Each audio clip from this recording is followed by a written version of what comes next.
Hi everyone, it's great to see you all here. It's a tough act to follow. I had cancer when I was 24. I was in the prime of my life.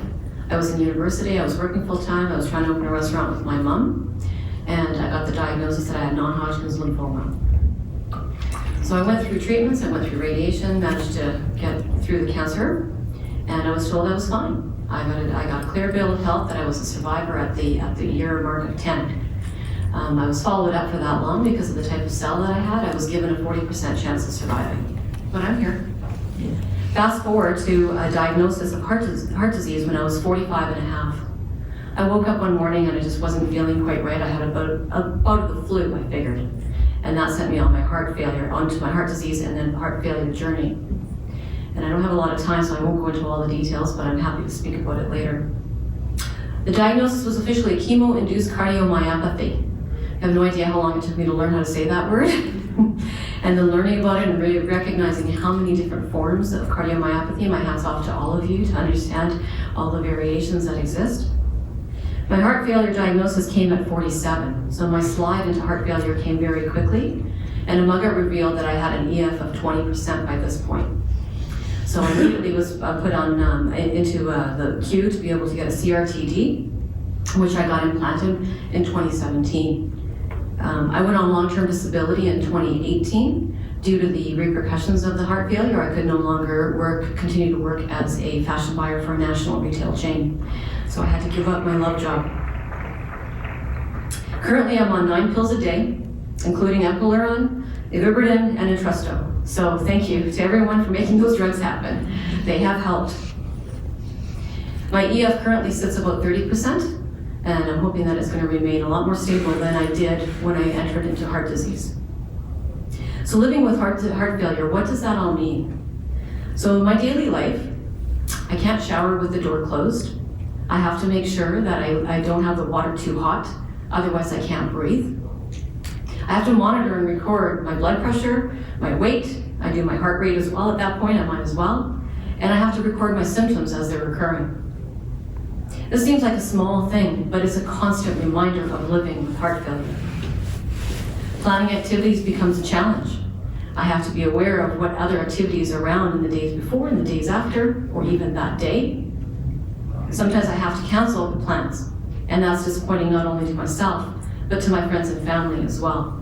And they do their best to try to understand, but they really don't, because most of the time when they see me, I look great.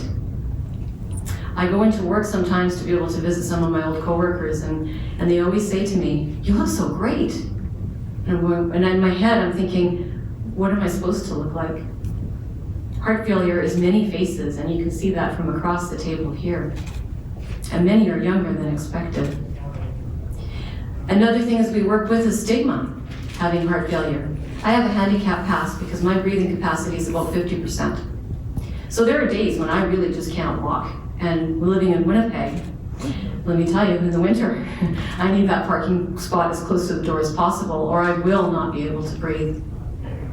There's been often times when people have looked at me funny. They've questioned me using my parents' pass. So there is a real stigma about living with an invisible chronic illness. Some of the other things you have to be aware of when you have heart failure is some things become a little bit more challenging. I love to travel. Travel is a huge part of my life. Try to arrange travel for 3 weeks when you have appointments, you have an echo scheduled, a MUGA scheduled, or you know that you have a titration coming on one of your medications. You have to work very closely with your care team to make sure you can find a window of 3 months stability, along with then trying to plan in your trip. It can be a real challenge to do so. Not only then, when you make the decision to go and travel, it's not so simple to say, oh, let's just go here, let's go there, because you need to consider where are the hospitals in those locations that you're going. Are they capable? Are they ready to be able to deal with someone in case my unit goes off, or in case something even worse happens? These are the considerations when you're a heart failure patient you need to take into account. One of the things that happened as well when I was diagnosed with heart failure specifically was that I all of a sudden felt very alone.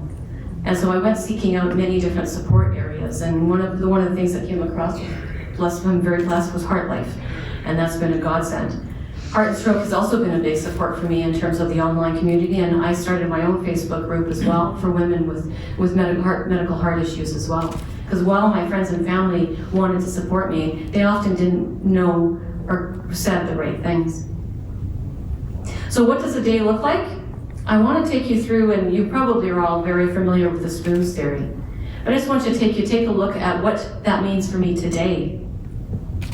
Now, keeping in mind that we were out last night, so I was starting with a little bit of less spoons. I didn't have 12 to start with. I didn't sleep all that well, minus a spoon. I had to get up, take a spoon. I got dressed, take a spoon. I wanted to smell nice for you guys, so I showered. Take a spoon. Oh, sorry, take 2 spoons. And then, of course, I had to make sure I styled my hair. Now, it may not be as beautiful as Cynthia's or Jillian's, but I still have to style it. That too takes 2 spoons. So that's 7 spoons. So considering the fact that I actually started with 10 spoons today, let's say, I just gave 70% to just getting up and getting moving. My last 3 spoons I decided to spend with you guys. So thank you very much.